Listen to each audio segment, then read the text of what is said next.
News political analyst, good morning. I don't know where to begin with this news that is swirling all around. Good morning, and thanks for joining us. Good morning, McGraw. Is Donald Trump crossing a line going after Robert Mueller?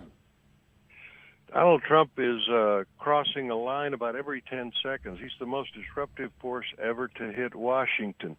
But is he crossing a line going after Mueller? Well, ask the Democrats who went after independent counsel Ken Starr when he was investigating Bill Clinton. They did exactly what Donald Trump is doing now, trying to undermine the credibility of the investigation that threatened their presidency. So nothing new here. As a matter of fact, Trump's got a case.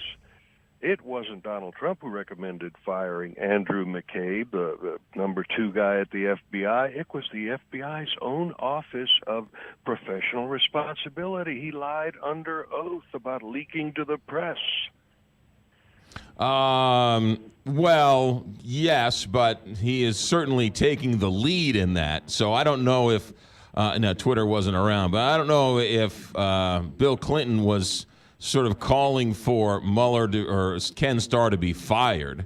Lots of Democrats, lots of other Democrats were. That's true. And it has happened. And by the way, special prosecutors aren't, independent counsels aren't gods. They're not immune from criticism. They're not immune from political attacks. Look at any court case. You're trying to undermine the case. One side's trying to undermine the case against the other side. It's what happens.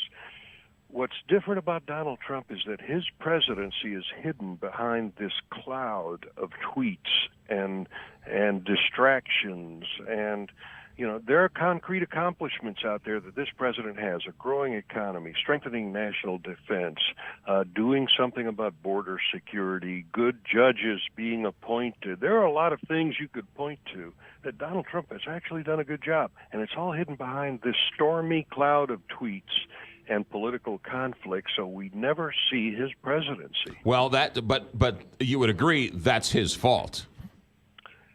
No one makes it harder to judge Donald Trump fairly than Donald Trump. The man is a walking, talking nuclear explosion of media attention, and he makes it tough. Yeah. In all fairness, though, we don't know if Andrew McCabe lied. We don't know that yet officially, right? I mean, that's sort of the allegation. Well, not officially, but the report, the word coming out is that the Inspector General's report and the report from the Office of Professional Accountability, they recommended his termination. It wasn't a political recommendation. It was the FBI itself cleaning up its own house. By the way, over the past few years, more than a handful of FBI agents have been terminated for doing the same thing that Andrew McCabe did, which is lying. By the way, Michael Flynn was yanked from the White House for lying to the FBI. So this is a serious thing here. Well, true. Michael Flynn was fired for lying, but only after it was reported in the Washington Post. They knew about him lying and never fired him until it became public. If you don't have videotape these days, you didn't do it. So yeah, they got him that way.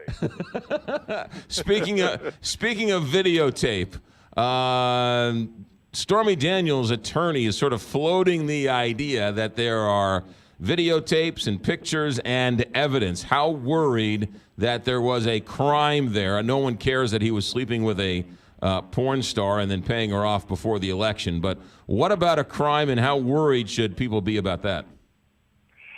Well, of course, it's going to be the most fascinating 60 Minutes ever. Who would have thought that we'd have a porn star sleeping with the president on as the lead political story on 60 Minutes?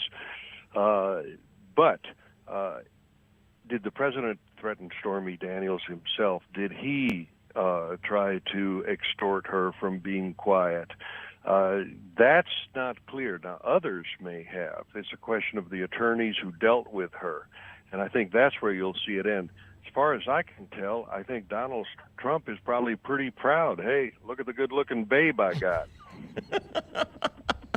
Alex Castellanos, we are in some weird place in this country. Some weird place. Have a good day, sir. Thank you for your insights. Have a good too. week. All right, there you go. Alex